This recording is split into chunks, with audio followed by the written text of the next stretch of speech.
Welcome to Running in the 70s, where we interview, meet, and get to know athletes of all kind who were running in the 70s. I'm your host, Matthew Kleinowski.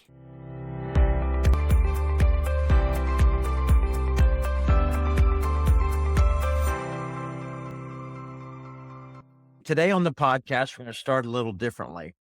Comment on 1970s running. There are many iconic photographs of marathons. A lot of them are at the finish line. Sometimes it's when runners struggled and had to drop out of the race. There is one iconic photo from the 70s running where no one's moving at all, and it's a picture of the starting line.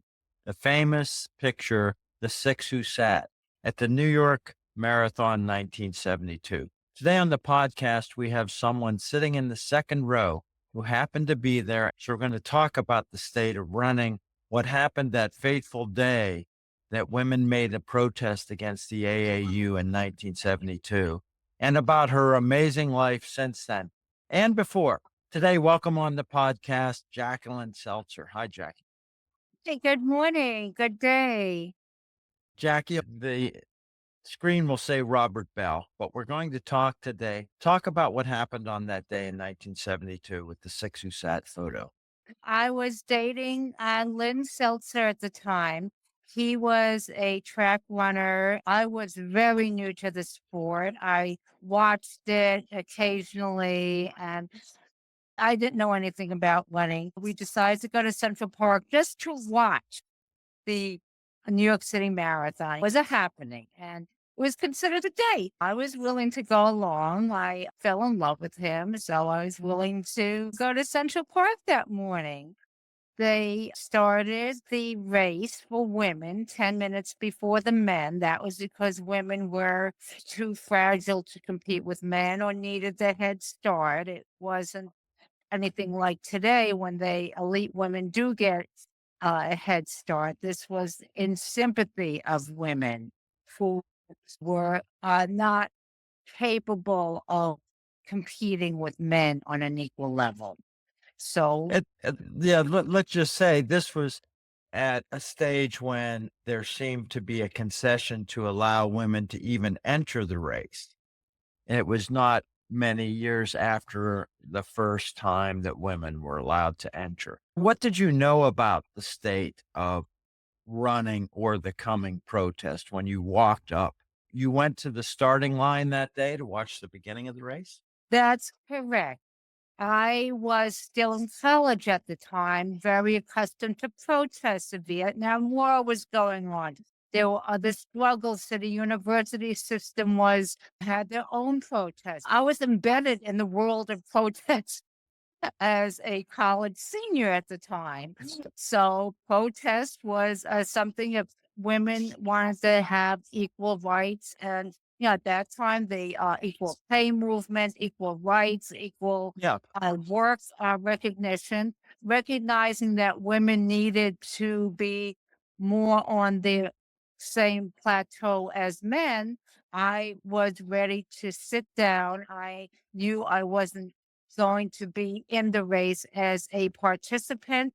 But Let's walk through what happened. You get up in the morning, you're going to go to the race, and just without the idea of protesting, did you know there was a protest? What happened when you walked up and you decided to sit down? Let's just walk through what happened in the moment and telling it what happened. okay, so I'm standing there, they're ready to start. I was with my husband. We were talking, saying, okay, what's delaying the start? What's happening? What's happening? That's when I learned, okay, women are not being given the same treatment as men. So my husband said, go sit down. And I knew I wasn't part of that running community, but to show my support, I sat down and purposely went into the second row, not to align myself with the real participants, the real heroines or heroes that day. You walk up to the starting line. There's approximately 270 men in the race at this point. It's still a small race compared to today. You walked up and what'd you say? I want to join in. I'm going to sit down. How was the reception? Did they make room for you? I want to know what happened in the moment. Okay, I just sat down. It seemed to be just a regular situation where you sat down and you wanted to show your support. I don't know who was right next to me. I just sat down because I was encouraged to sit down. I felt the need that if women are not being given the same recognition as men, I should sit down. And looking at the picture later, I see that the men were all standing up behind us. So that's something I reflected on later. But just knowing that there were men supporting us, saying, okay, you have the right to demand what you think is right. Do you remember any conversations? The men say anything? The women say anything? Did you know anybody? Did you chat with anybody? What happened? What happened during that 10 minutes? It was just silence. We just sat down in silence. And then the race began officially for men. And that's when I hadn't even dabbled in jogging or running. But Uh, you're with your boyfriend and you notice that there's something going on. And he explained to you that women are protesting right. and he says, go sit with them. And you're like, this is my thing. So as you go to sit with them, then in silence, like 10 minutes later, you got to get out of the way before we talk about the purpose and the time and why it all happened. I just say, what happened? So the 10 minutes was up. The race officially began for all. And I don't know whether it's my idea or my husband's idea that I run just a little bit. So the first loop of the course that day was the transverse loop, the loop that starts at Tavern on the Green, goes to Central Park South up to the 72nd Street transverse. And then the rest of the course was the 6 mile loops. I was in that 2 mile loop. I was running along with someone. He was encouraging me. I don't know if he knew it was the first time I ever set foot as jogger or participant, but he was encouraging me all the way. And after that 2 mile loop, I dropped out. My husband, who had been used to running cross country meets and longer distances than the sprints, did a 6 mile loop with the leaders. Okay, technically, you bandited the race. You ran the race without a number, no entry. But your husband, was he just an Just impromptu jumped a, in too? a bandit as well. Yeah, great. Before we talk about your personal history and your origin story, were you aware of Title IX that had happened and if was going to affect universities about that time? No, I probably learned about it later on that semester. Maybe there was some buzz about that. Going to the city university, we didn't have the same dynamic in sports as some of the private colleges or even the state universities. There were sports teams, but it was something that your city university was like a stepchild type higher education. I would like to talk a little bit about your origin and growing up then, how you became to this identity of a protester. What kind of upbringing you had and how that led to identity in university. I was born in Levittown, Long Island. My parents were attenders at Quaker Meeting, Religious Society of Friends. Their DNA was to be liberal, to be tolerant, to be courteous to all, respectful for all, to align themselves with what we would call liberal causes at the time, a civil rights movement. Even when I was a young child, I remember my mother telling me that victims from Hiroshima had come to Long Island and could our family possibly host one of them. We didn't have the financial means or the room to house someone, but that was something that I was learning very young in life. What was it like living in Levittown? This is an interesting town for people that haven't been there. Yes, and of course, I have hindsight now on how Levitt developed the community. You're supposed to be white, middle class, technically Protestant, very narrow minded, but I didn't realize that growing up. I lived in one of the smaller homes in Levittown. We were probably economically on the lower end of the financial spectrum. It was just suburban community. We had to take a car to the store. I walked once in a while to the Village Green. Billy Joel talks about the Village Green. I grew up in Levittown and slightly a little bit earlier than he did, but we would go to the Village Green to go grocery shopping. When I was entering fourth grade, that's when my culture changed, my personal culture. We moved from Levittown, Long Island to Brooklyn, right across from Pratt Institute, a very cosmopolitan area. We lived near the Myrtle Avenue L. The Myrtle Avenue L was still standing there. It was the first time I was in a classroom with minorities, with people of Latino heritage, with people of African American heritage. So my world really expanded at that time. Of course, my parents were strongly for Kennedy. There was a Kennedy Nixon race, which was on everyone's mind when I started school that year. And we moved into Brooklyn Willoughby Walk in August 1960.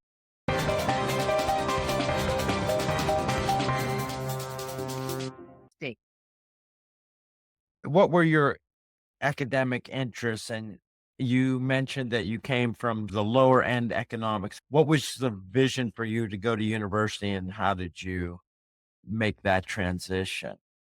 I knew that I was going to go to college. My parents were both college educated. My mother went to Hunter College in the 1930s. My father went to University of Pennsylvania. My sister was the smart one in the family, the one who excelled academically. I didn't quite have that capability, and my mother coached me in that. Actually, when I was a young child, when I was 9 or 10 years old, my mother was pursuing a master's degree at Columbia after teaching adjunct at New York City's community college. She taught a variety of courses, English composition, psychology, and sociology. She wound up teaching at Pratt Institute right across from our buildings in Brooklyn. So going to university was something, it was a given. Do you remember the first protest type activities you got involved in then? Probably the Vietnam War in the 1960s. In high school, there weren't too many opportunities to protest like that. I entered Lehman College in January 19, Kent State happened. And at the same time that protests were nationwide, there was a move for City University to start charging tuition. And that was going to create financial hardship for thousands of students. So at the same time that there were protests against what happened at Kent State, and the reason why Kent State was protesting, we had the protest against tuition charges. All right, let's move back to sports. 1972, you ran your first marathon. You did not finish. You dropped out after 2 miles. What were you aware of as the sport of running, apart from New York Marathon being an event? You But would yeah, later go on to do dozens of marathons. How did you become interested and participating in running through that next decade then? I saw how fit athletes in all sports were by watching the 1972 Olympics. My husband went to Oberlin College. We drove out from New York City to Oberlin. We stayed with one of his former teammates. And that's when all of us were glued to the TV watching the 1972 Munich Games. So I had an interest in sports, but at the same time, hey, here I am. I'm 20 years old and I have been in activities, but whenever they chose teams, I like to make the statement I wasn't last to be picked. I was never to be picked.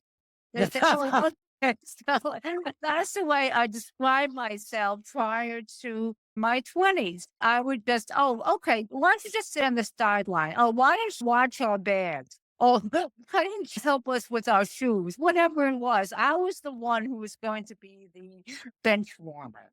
I knew that I had limited capabilities. My parents never really got involved in sports. I knew when I was growing up is that my father was hospitalized with polio at the time I was born in 1951. So I knew that we didn't have the physical fitness modality in our family culture. My mother never really participated in sports. She had an accident when she was a young child, but she said that she struggled with that type of lack of physical fitness as a young child. Plus, she lost hearing in one of her ears. I just knew that physical was not for me. I was always going to be the one on the sideline. I want to then talk about what was going on with you as that changed, as you started running, and how did you learn to run? What was the state of the world of running that you discovered when you started? So I did a lot of watching. I did a lot of spectating. My husband entered races here and there. His specific event was the 880 yards. Now it's the 800 meters. He was more of a sprinter, but he entered a few races and watched a few races. So I was eating. I was very consumed about my body. I wanted to have the body of these Broadway stars and dancers. Why can't I? Why do I put on weight just by looking at a bagel? So there was this one day in 1979 when I ate too much. I ate a whole loaf cake. And I thought, okay, just one more slice, one more slice. And I said, you know what? This has to stop. I went out and ran. And where I live now, where I've lived in 1979, there's an area that is a development of buildings that's 3/4 of a mile around. It's called Peter Cooper Village. I went out and I ran 4 times around Peter Cooper. My legs were wobbly. That feeling when you first started to run, where your legs are shaking, that's the feeling I felt. I said, okay, I'm going to keep this up. I'm going to keep this up. And I did day after day. And I was always, again, the slow one. My husband would go out and run and meet up with someone and say, hey, let's run, let's talk, let's run.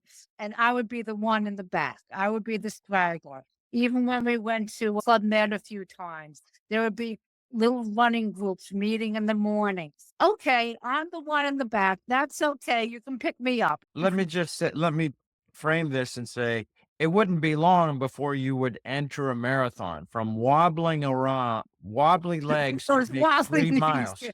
No. How was the process of you saying, "Hey, I'm going to run 26 miles," and why did you have that goal? Why did you want to run a marathon?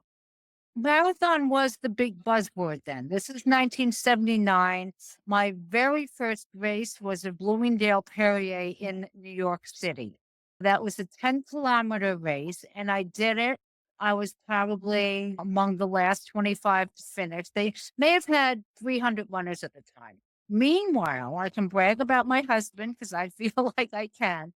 He was in the race. He was so proud when he finished. Hey, I finished with Nina Chusick. I didn't really meet her, but he was so happy. I kept up with the first woman. I kept up with the first woman. And he broke 40 minutes. It was a thrill. And he was thrilled. So we started going to these New York Roadrunner Club races. At that time, New York Roadrunners was based in the Y, right off of Central Park, where they had the ceremony at the 1972 marathon with one trophy or something. And we started going to races. I guess that's when it was a marathon mystique. Everyone was talking about, oh, I did this marathon, I did this marathon, I'm going to do the New York City Marathon. We actually went to the award ceremony at races and they would talk about the marathon, the entry process. You would have to bring in a self-addressed stamped envelope to the general post office and wait for the application to come in. It was talking about these memories is epic. It's really bringing a big smile to my face. Yeah, So, let yeah. me ask you what that experience was in those early races. As you weren't going alone, you weren't expecting to perform at a high level. What was the percentage, for example, of women in the races? And Were you concerned about running shoes? How did you develop your training preparation for that first marathon? All of that stuff. The running shoes, I guess we got from Super Runner, Gary Murphy's store.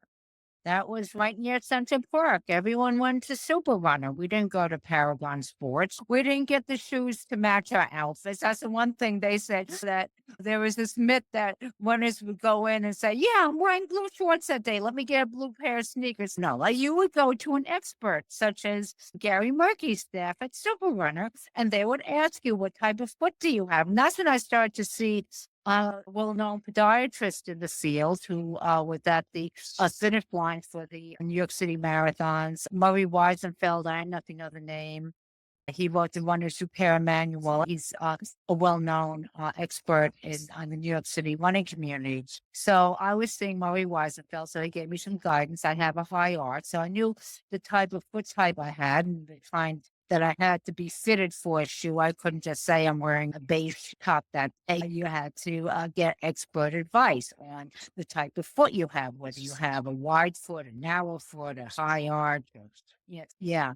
So that was the expert advice I got on shoes. In terms of training, my husband was part of a running club. I was a little tag along. So in terms of my training, I may have done one or two 18-mile runs.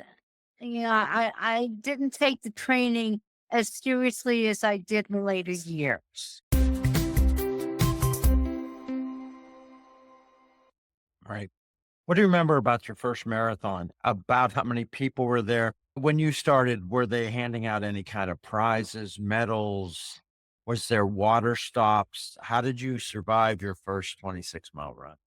There were water stops. I took up running on a semi-regular basis starting in 1979. My very first marathon was May 1981, the Long Island Marathon. One of the people I knew that my husband's club was Warren Street Social Athletic Club. Paul Fetcher won that marathon. I think he won the inaugural one when it's called the Earth Day Marathon. So those are the type of people I was getting advice from. I wasn't really considered their peers, but those are the type of people we were going to parties with and stuff like that. A Long Island Marathon started 8 o'clock in the morning. And again, I wasn't sure about the type of training, the type of preparation I had. I really wasn't too well versed in it, although I did read the Runner magazine regularly. I start on the race, I start talking, "Oh, this is fun, this is fun, this is fun." And what I do remember, I can't speak to the number of women versus men, though I would guess it was probably 33% women. I remember seeing Kate Knight and Ralph Perry. They're known for their triathlons. I knew them from Central Park and all that. I remember seeing them along the way. Say, "Hey, this is fun. This is fun. We did our first 10K. Hey, I can last another 20 miles." Not. But, uh, we get to the halfway point, which at that point was Jones Beach. Then we do the turnaround and we're on the East Meadow Parkway. No shade.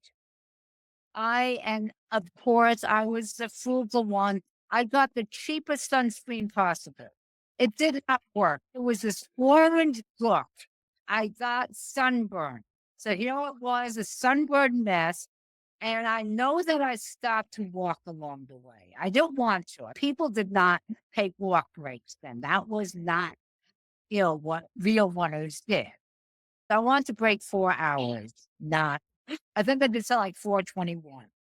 Okay. I was proud of that. Afterwards, we went to Paul Fetcher's house for some sort of party or whatever it was, and just to watch TV or something. But went to Paul Fetcher's house, and I was a little bit disappointed, but I knew, okay. My first feeling when I finished, I said, "Why the heck do people do this? I'm never doing this again. Never. You wouldn't tell me the wild horses couldn't, but anyway, okay, so maybe a week later, I put my thinking cap back on. I said, "Gee, New York City Marathon is coming up." The Long Island Marathon was in May. New York City Marathon was in October at that time. I said, "Yeah, I'll give it another try. I'll see if I can do it." So I did my training. Again, it was by myself because I was the slow one. People on Warren Street, women on Warren Street in those days were breaking 3 hours easily. I was just a little tag along, I would call myself. Okay, I did training by myself in the morning. I remember running around City Hall Park in Manhattan by myself and just doing these runs by myself. And that's the way I put in the miles. So when New York City Marathon came, I remember I was interviewed a few weeks before Bill Noel. He's known for force measurement. Bill Noel is a name back to the 70s. He called me one day, wanted me to do something for him to help him out. And he said, "What's your goal for the marathon this year?" And I said, "Well, I just want to do 3:59."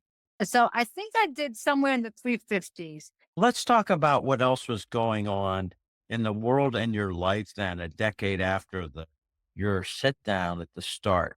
The America had boycotted the 1980 Olympics. You probably watched the 76 games, and then America was involved in the boycott of the Olympic Games.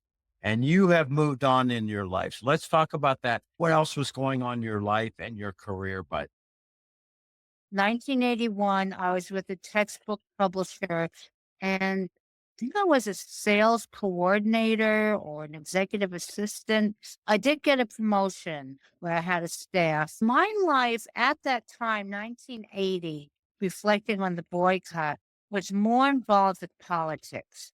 I was on the executive committee of a political club, liberal political club in the area, going back to my parents' activist activities. So the 1980 Olympics, I remember talking to Elizabeth Holtzman, senator. I just said, I agree with you on so many things, but I don't agree with you boycotting the Olympics. There was in the local assemblyman, Tony Olivieri, who was opposed to the boycott. I just remember that was on my mind, but it was more from the political stance of the boycott. I remember watching the 1980 Olympic trials.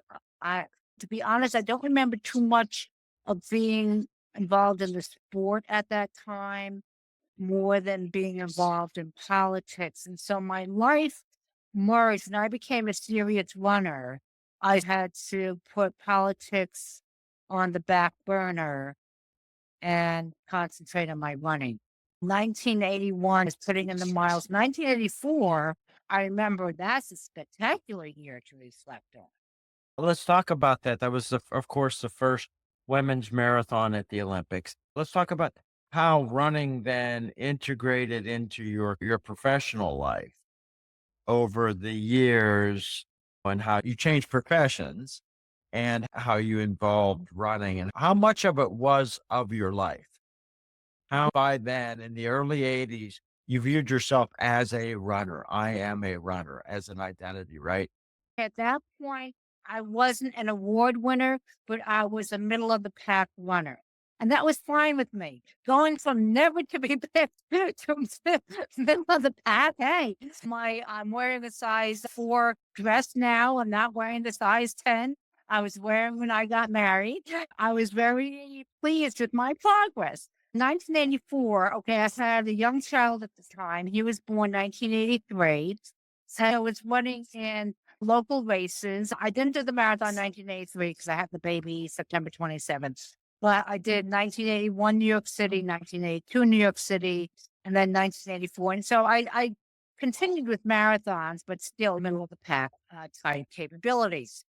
I can say something interesting about my son being born because some of the friendships we developed from running, I was friendly with Eddie Foyle. That name might ring a bell, but he's also a runner. He was a recovered alcoholic and he wrote a running column in the Daily News. And I think it appeared every Friday. It's just a short column. He would give nods to local runners, what they did in this 5 mile, what they did in this qualifier for another race. He got to know all the runners. That was his life. He was a well known local columnist. When my son was born, he was born at 2:08 in the afternoon. Okay, somehow we got in touch with Eddie And I told her, my son Matthew was born at 2:08 this afternoon. I'm very proud, proud of everything. And so he wrote in his column the next week that my son was born at 2:08. Didn't quite beat the world record for the marathon. That's So great. prior to that, that's his column about me. Going on to 1984, I was inspired. Hey, women can run the marathon. And I'd actually met Catherine Switzer and Nina Cusick on a few occasions, being local New Yorkers. I read that if it weren't for women like Nina Cusick and Catherine Switzer and the six who sat, there wouldn't be an Olympic marathon. I remember reading about them going to the RRCA conventions and fighting for the right for women to run more than 1,500 meters in the Olympic Games. Yeah. Let's just talk quickly about those 6 who sat, and you mentioned Catherine and Nina. Did you connect with the others? Are you in touch with any of them 50 years later? Really? No. I guess I was still am the background person. I've seen them interviewed. I saw them interviewed in Boston and a few other panels. And I just sit in the background. I may have shown Catherine Switzer the picture.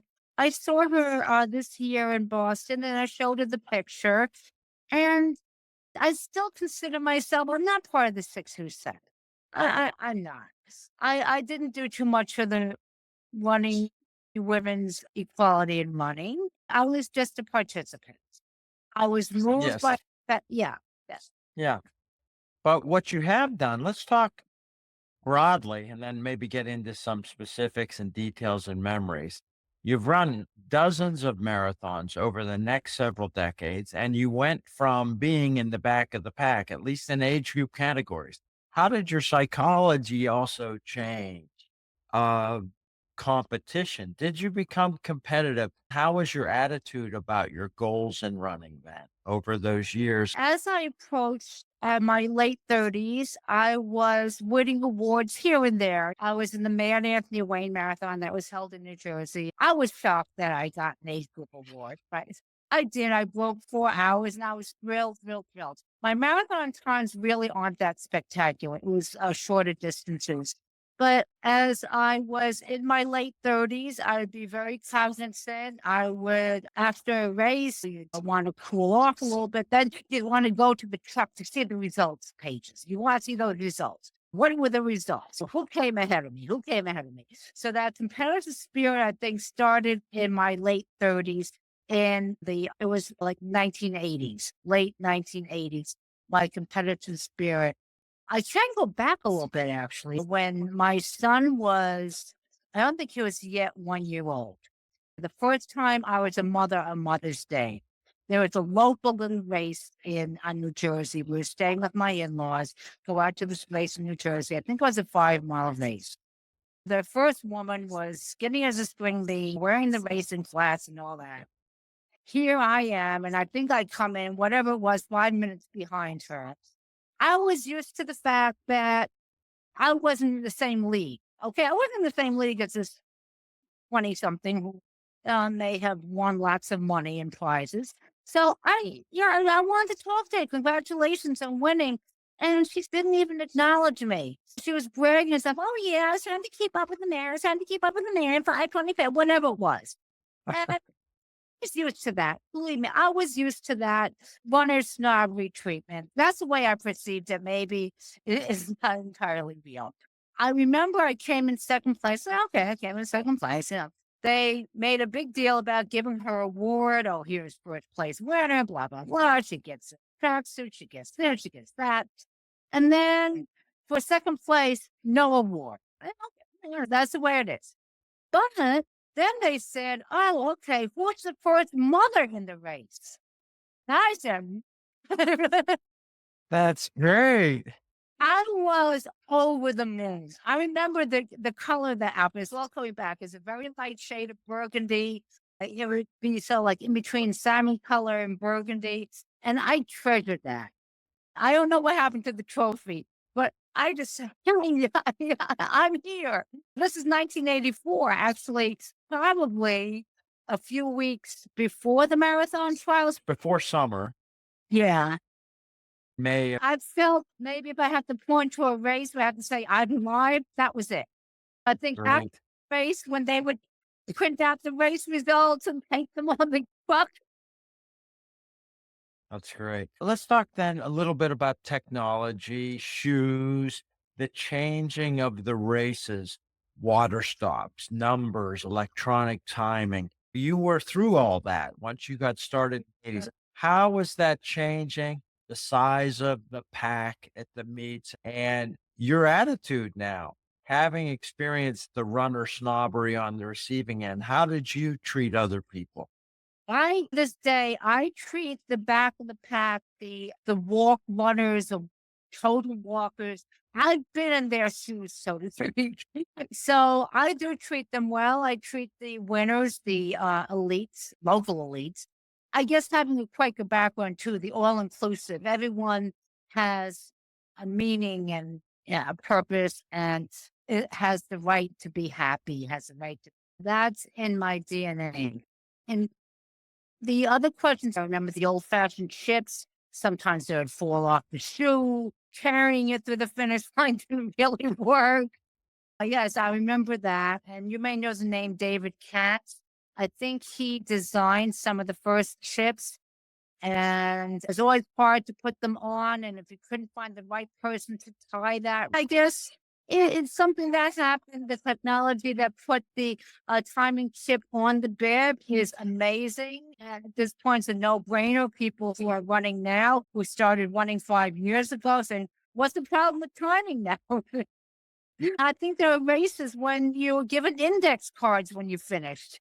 Pink for girls, blue for boys. That's great. I wanted to ask you about the community. You were running a lot of races. How far afield did you go? There's plenty of races in that greater New York area. Were you seeing a lot of the same people? Were you meeting people? How about people like Fred LeBeau and race directors? How was that community happening in the 80s? Yeah, Fred LeBeau was like a local hero, local god. I had a few interactions with him. There were times that he saw my son cutting up in New York Roadrunners when they had the staircase at 89th Street, and he didn't like it too much. I actually wound up hanging out at New York Roadrunners. I was friendly with one of the women who married Sue Sweeney later, but I was friendly with Amy.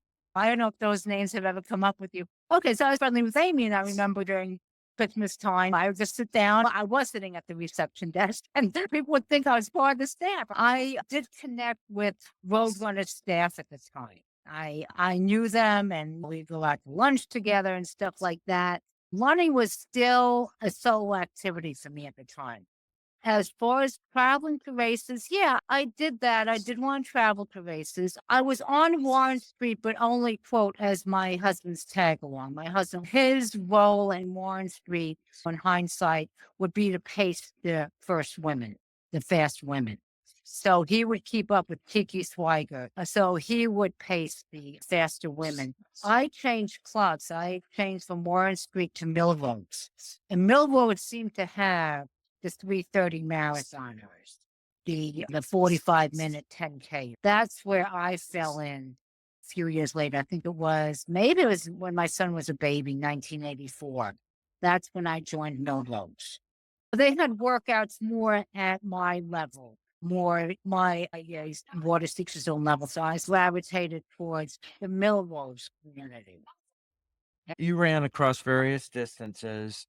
What was your highest mileage training? And what about injuries through this? What kind of. I was putting in maybe 70 or 80 miles a week at that time in the 1980s. It was, and I had little injuries where I go to Dr. Weisenfeld, Murray would say, okay, take off 2 weeks, you'll be better. So I had shin splints. But they're the type of injuries that cleared up in 2 weeks. Those are little blips on the screen compared to the injuries I had later in life. Fast forward to 1994, when I was really competitive in my 40s. I was running along and I didn't really think too much about it. This pain in my knee. This pain in my knee. It turned out to be a bone spur on my knee. Wow.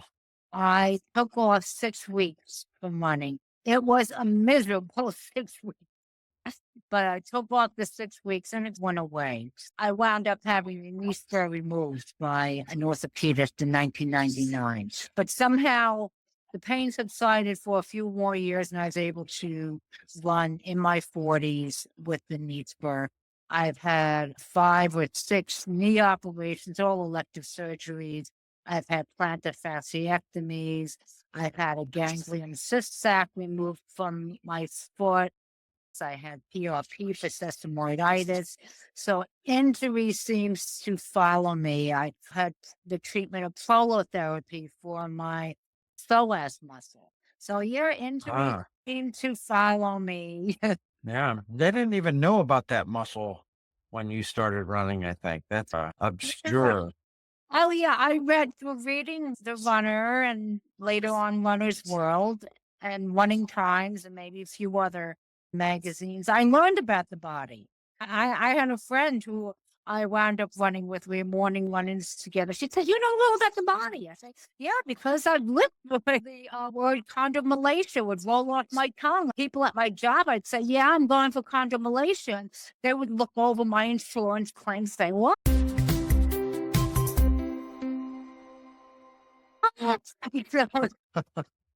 Let's talk about your career then and your personality. How do you think your personality is integrated with your training? 80 miles a week, that's a lot of time spent out running. At some point, you were running with other people.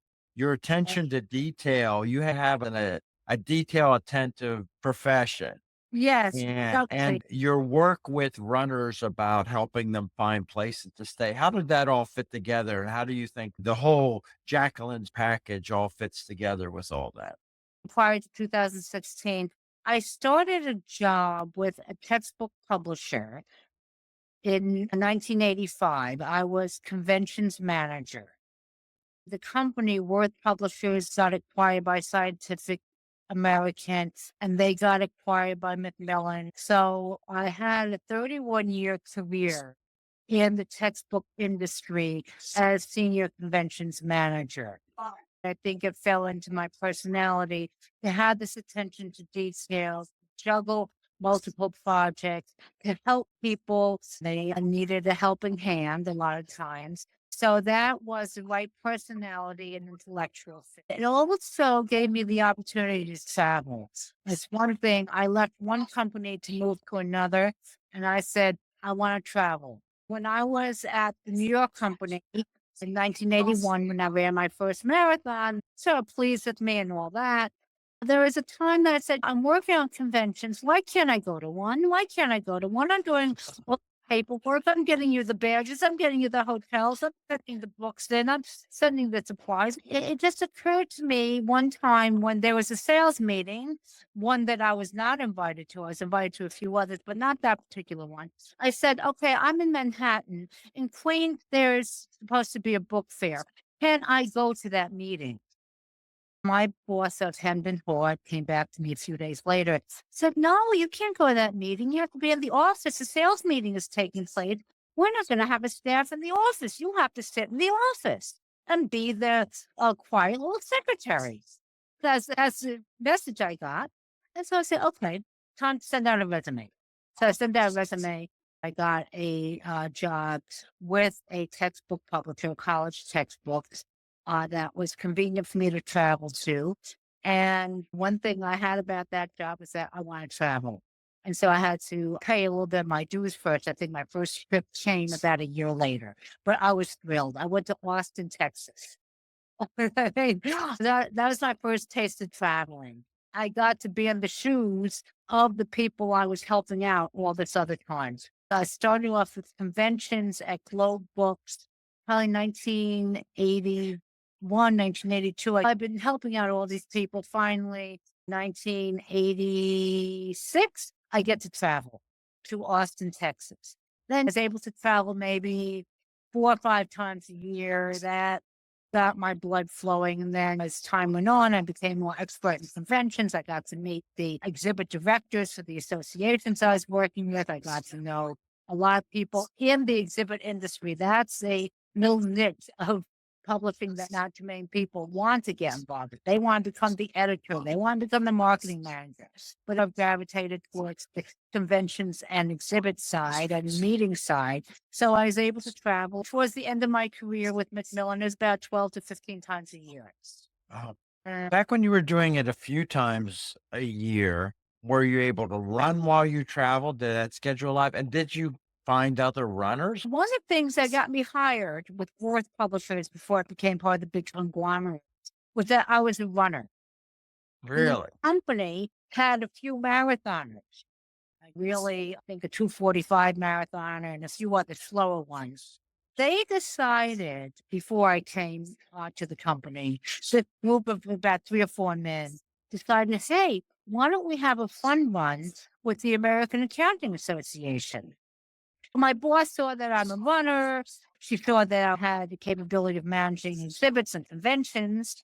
He said, okay, Jackie, I want you to work with our fun one at the American Accounting Association. I said, deal. That's great. Yeah. So I was the little race director. This race at that time was about 100 runners.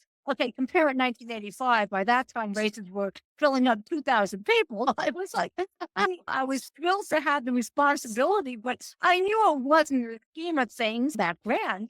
I was put in charge. One of my outside activities was the American Association Fun Run. It had to be held at 6 in the morning because sessions for the AAA started at 8. We had to have the runners to the start, give them refreshments, back to the hotel by 7:30 so they could get ready for those who had 8 o'clock sessions. We would have the awards ceremony at our booth in the exhibit hall. This is where exactly they were given index cards. And we took pictures. One of the big things was we took pictures and had to have them developed at a 1-hour developer class. I was on a board and had the awards ceremony at our booth. Thinking back, it brought buzz to the booth, it brought buzz to Worth Publishers as we published books in financial accounting and introduction to accounting and all that. So we were able to have our books on display at the same time helping out runners who are hardcore runners. Yeah, they were. That's great. Yeah, That's great to have your career and running come together because a whole integrated identity there. Yeah. yeah, More recently, you've worked offering to help individual runners get lodging and in their travels with races. yeah. That developed in 2016. The company gave me a very fair severance package. It worked out for the better. I had been going to meetings on meetings.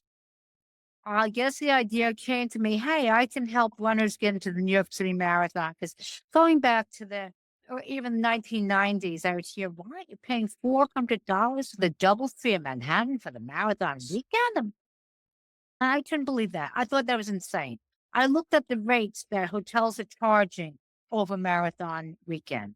I said, this is insane. Why are they profiting off of people who are dedicating their life to fitness? They're struggling to make ends meet. They're raising a family. They have a home. And why should these prices be so outrageous? So that's always in the back of my mind. I had the capability, the hotel connections to negotiate hotel contracts and charge runners exactly what they're contracting with me. Then someone in the meeting field said to me, he's not getting commission? I said, I knew about commission. So it all evolved. So one of the companies I was friendly with gave me the opportunity to earn commissions. I would set up the contract and he would collect the commission because I don't have the professional designation, IATA number. He would have the IATA number, which enables him to get the commissions. He would take 20% and I get 80%. I said, fine, I'll take that. And you're helping runners get a better price. Oh, exactly, exactly. Not saying you have to stay a minimum of 3 nights.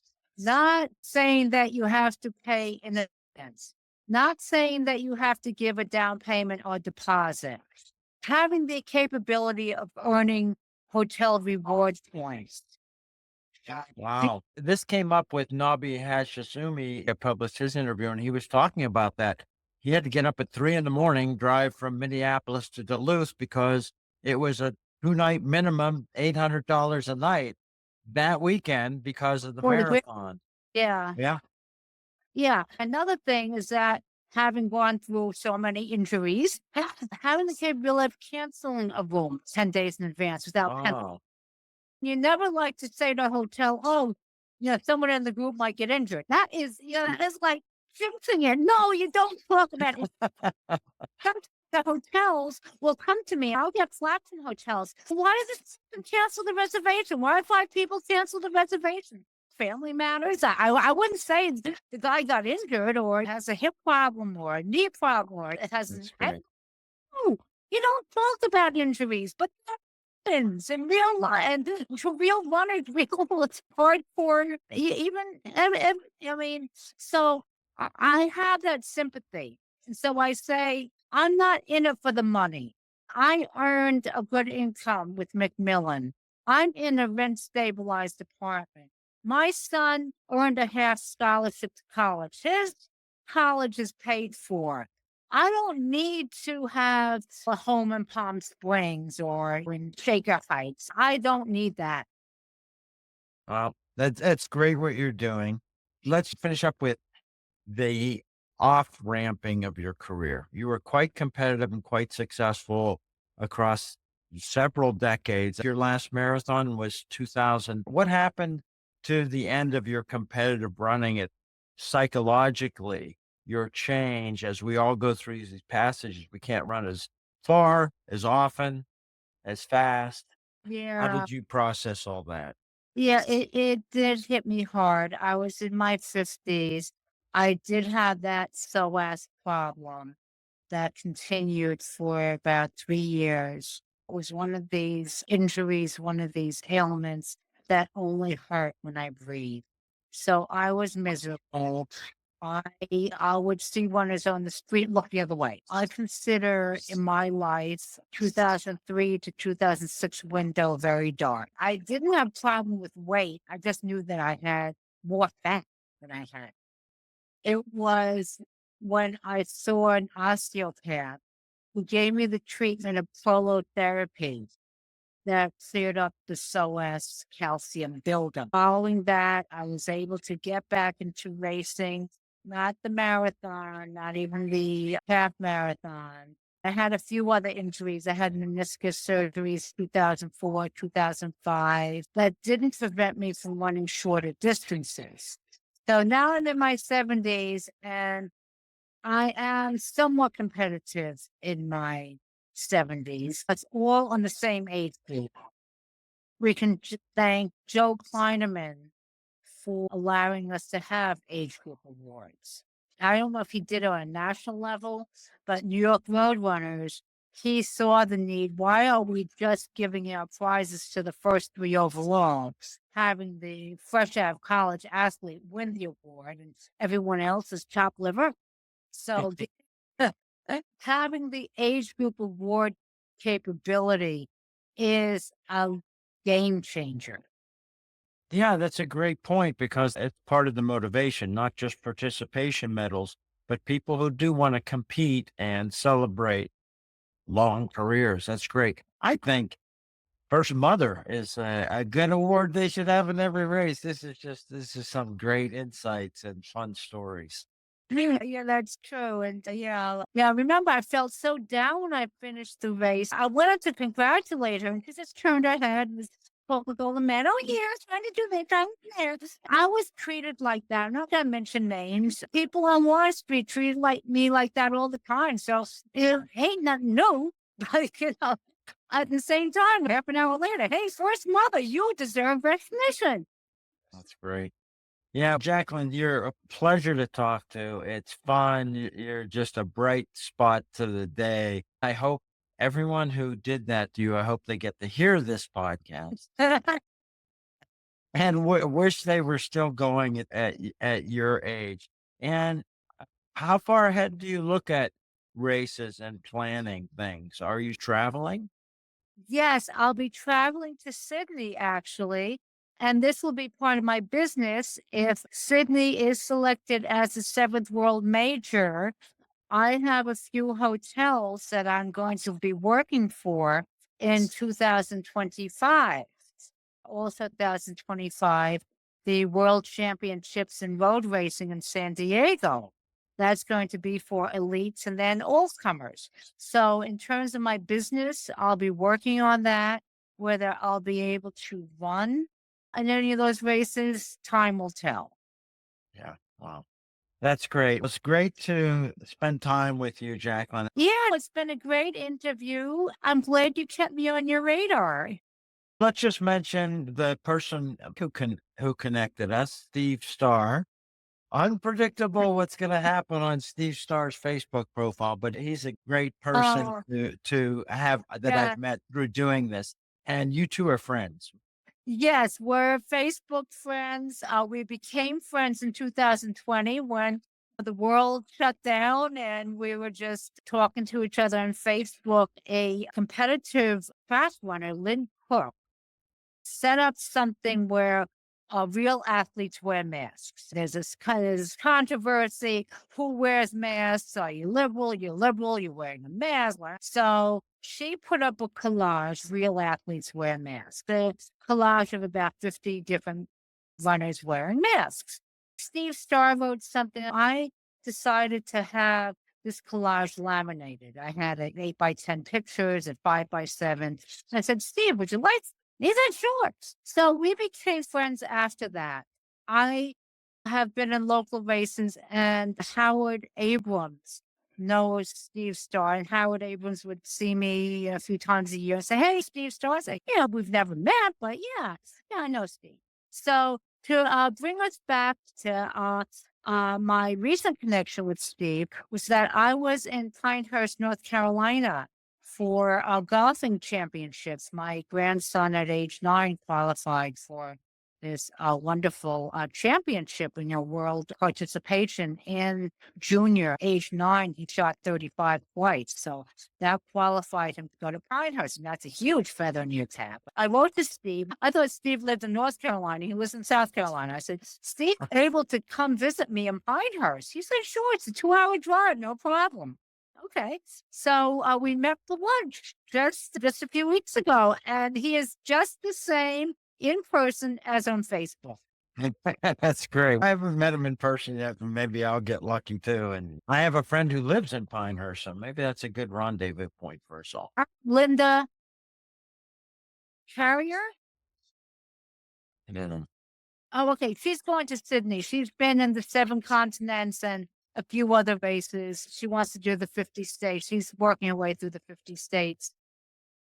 neat adventure, and it's great to see these great stories and just the little anecdotes that pop up. It's quite an adventure and quite long, interesting career you've had. Good luck with Sydney. I fly on September 10th, arrive in Sydney September 12th, and then the events for the marathon take place that weekend. And at the same time, I'll be visiting hotels for on Okay. 2025.